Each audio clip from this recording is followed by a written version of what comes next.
Este é o Sensor Studio. O primeiro-ministro Ishiba renunciou inesperadamente após 11 meses no cargo. Após a renúncia do primeiro-ministro Ishiba, há muitas opiniões divergentes no cenário político japonês sobre quem será o próximo primeiro-ministro.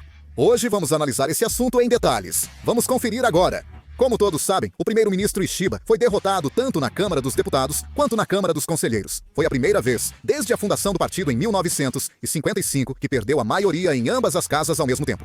A aprovação do primeiro-ministro Ishiba seguia em queda. Por causa disso, dentro do Partido Liberal Democrata, continuavam surgindo vozes dizendo que o primeiro-ministro Ishiba precisava ser afastado. Mesmo após perder as eleições para a Câmara dos Conselheiros em julho, continuaram debates sobre a responsabilidade do primeiro-ministro Ishiba no Partido Liberal Democrata, mas ele afirmou que manteria o governo.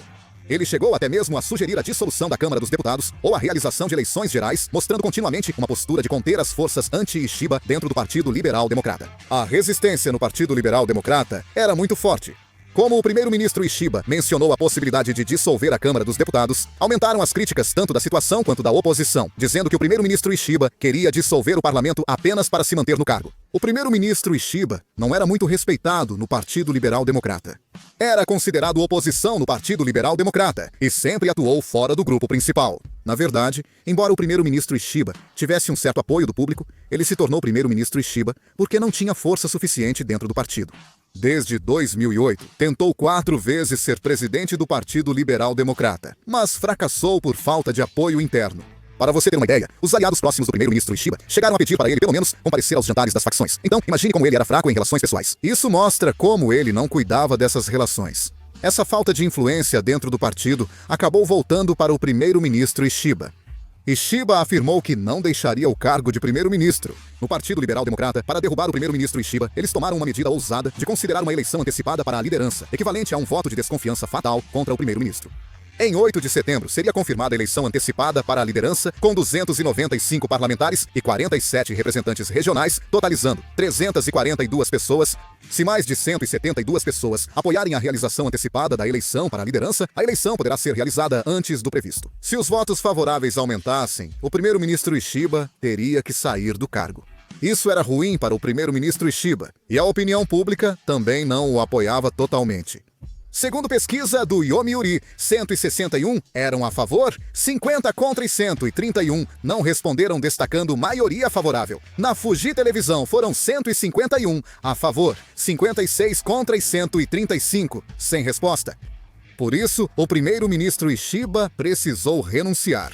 Por isso, o primeiro-ministro Ishiba acabou realizando uma coletiva de imprensa na residência oficial do primeiro-ministro em Tóquio no dia 7 de setembro e anunciou sua intenção de renunciar. Na ocasião, o primeiro-ministro Ishiba declarou que, embora achasse que ainda havia coisas a fazer, tomou a difícil decisão de renunciar. Ele afirmou que, se avançasse para a confirmação do pedido de uma eleição temporária para presidente do partido, isso só causaria divisão interna. O primeiro-ministro Ishiba tinha uma forte vontade de manter o governo, mas acabou dizendo que não conseguia mais resistir à pressão da situação, principalmente vinda do grupo liderado por ele mesmo.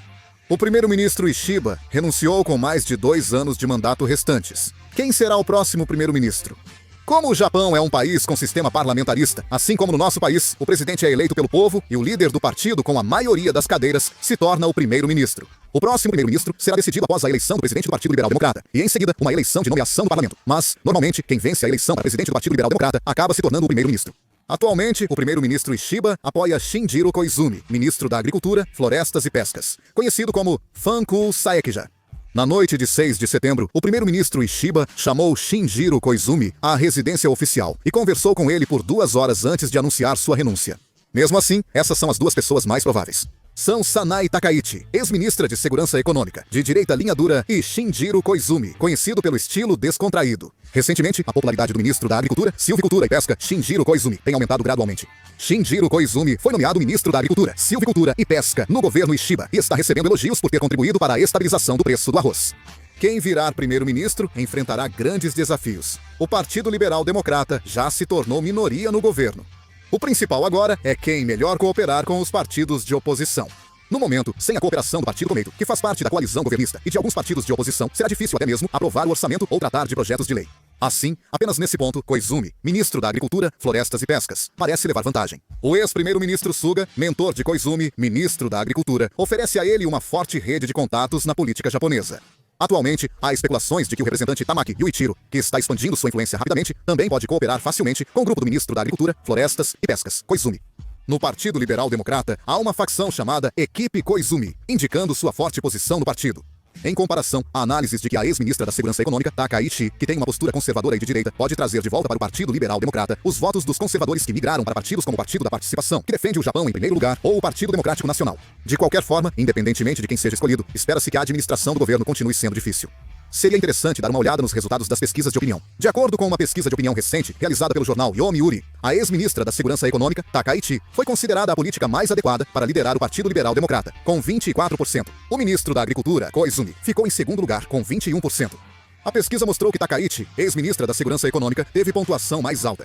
A ex-ministra da Segurança Econômica, Takaichi, também teve grande apoio entre os jovens. Mas, mesmo assim, parece que o ministro da Agricultura, Florestas e Pescas, Koizumi, tem mais chances de se tornar o presidente. Os eleitores comuns não participam da eleição do presidente do Partido Liberal Democrata. Só membros e parlamentares do partido decidem.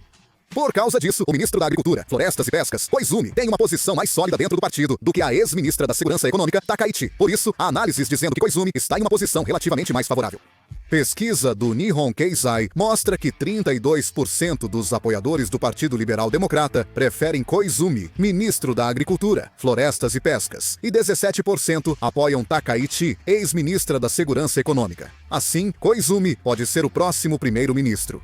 Por outro lado, a troca de primeiro-ministro no Japão também deve impactar as relações entre Coreia do Sul e Japão. Apesar dos esforços de Ishiba para melhorar as relações entre Coreia do Sul e Japão, prevê-se que elas retrocedam com o próximo primeiro-ministro. O primeiro-ministro Ishiba expressou arrependimento pela guerra na homenagem aos mortos, algo que não ocorria há 13 anos. Em 23 de agosto, reuniu-se com o presidente Lee Jae-myung e compartilhou informações sobre negociações com os Estados Unidos da América. O primeiro-ministro Ishiba é conhecido por não ter visitado o santuário Yasukuni, onde há criminosos de guerra de classe A da Guerra do Pacífico, mesmo antes de assumir o cargo. Logo, o primeiro-ministro Ishiba, durante a coletiva de imprensa dos 4 líderes, mencionou seus resultados diplomáticos e afirmou ter tido uma reunião produtiva com o presidente Lee Jae-myung, destacando a necessidade de se unir a vários países asiáticos. Takaichi, ex-ministra da Segurança Econômica e forte candidata a primeira-ministra, é política de extrema-direita. Ela visita o polêmico santuário Yasukuni, sensível para a Coreia, 3 vezes ao ano. Na eleição para a presidência do Partido Liberal Democrata no ano passado, ela declarou que, mesmo se tornasse primeira-ministra, continuaria visitando o santuário Yasukuni. Também afirmou que impediria a Coreia de construir mais estruturas em Dokdo e negou o trabalho forçado de coreanos durante o período colonial japonês. Assim, para a Coreia, Koizumi ser ministro da Agricultura, Florestas e Pescas parece mais vantajoso. O ministro da Agricultura, Florestas e Pescas, Koizumi, é mais flexível nas relações entre Coreia e Japão do que a ex-ministra da Segurança Econômica, Takaichi. Na verdade, ele foi uma das pessoas que visitou o cemitério nacional quando esteve na Coreia anteriormente. No entanto, como o ministro da Agricultura, Florestas e Pescas, Koizumi, também visitou o santuário Yasukuni em 15 de agosto, não parece que as relações entre Coreia e Japão vão melhorar tanto quanto se Ishiba fosse o primeiro-ministro. Então, qual problema o próximo primeiro-ministro deve resolver primeiro? Na verdade, o desafio mais urgente que o próximo primeiro-ministro enfrentará imediatamente é a questão dos estrangeiros. O Japão envelhece mais rápido que qualquer outro país e sua população ativa diminui anualmente.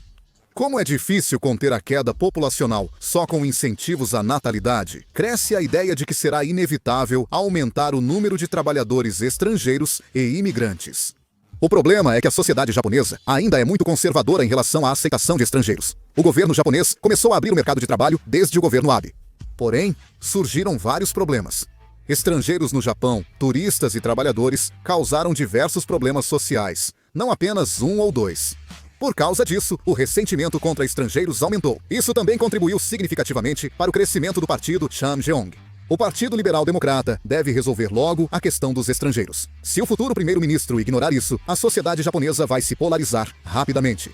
Atualmente, em grandes cidades como Tóquio e Osaka, a proporção de estrangeiros está aumentando constantemente. Ainda precisamos ver qual decisão será tomada. Mas está claro que haverá uma solução para os estrangeiros. Também discutiremos a segurança nacional. O Japão, já desde o ano passado... Isso é algo sem precedentes na história do Japão do pós-guerra. Apesar de fortalecer a cooperação de segurança com os Estados Unidos da América e querer reagir à China e Coreia do Norte, o desafio é a opinião pública. Elevar gastos em defesa exige mais impostos, mas, com instabilidade econômica e preços altos, isso pode gerar forte resistência. Ou seja, o próximo primeiro-ministro está em um ponto de inflexão crucial que determinará o rumo da economia e da segurança do Japão. Se o Japão usará a crise como chance de avançar ou afundará ainda mais no caos, será definido nos próximos meses. O que vocês acham? Quem será o próximo primeiro-ministro? Por favor, deixem suas opiniões nos comentários. Vou encerrar o vídeo por aqui. Muito obrigado.